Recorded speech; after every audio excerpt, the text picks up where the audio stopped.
Pensionistët dhe familjet që trajtohen me ndihmë ekonomike janë dy grupet që mund të ndihmohen nga qeveria me masa mbështetëse financiare nëse rritja e çmimeve përshkallëzohet. Rekomandimet e Bankës Botërore, por kryesisht dhe rekomandimet e Fondit Monetar Ndërkombëtar janë të tilla që reagimet e qeverive duhet të orientohen si fillim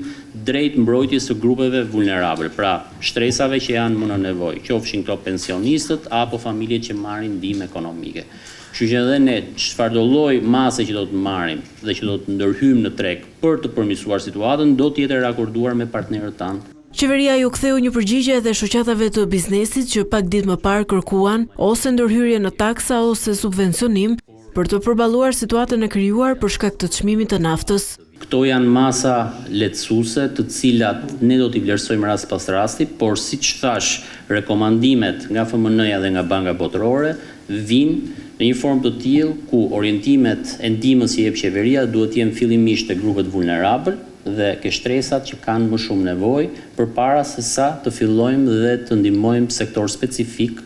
brenda ekonomisë shqiptare. Ministri Malaj shpjegoi edhe çfarë po ndodh me bastet sportive online, të cilat për momentin janë të ligjshme vetëm në letër, edhe pse rikthimi i tyre u miratua në parlament në 2024. Kanë mbetur dhe 2 akte nënligjore të cilat ne jemi duke i bashkërenduar me Ministrinë e Drejtësisë dhe sapo ti bashkërendojmë dhe të dakordësojmë, do t'i publikojmë ato në mënyrë që të vijohet pasaj me licencimin e operatorëve potencial për të ofruar në mënyrë të ligjshme pjesën e basteve online. Gjatë ditëve në vijim, qeveria do të prezantojë edhe programin 2 fisho biznesin tënd, që përmban një garanci sovrane për bizneset që duan të investojnë në teknologji apo në arritjen e standardeve europiane.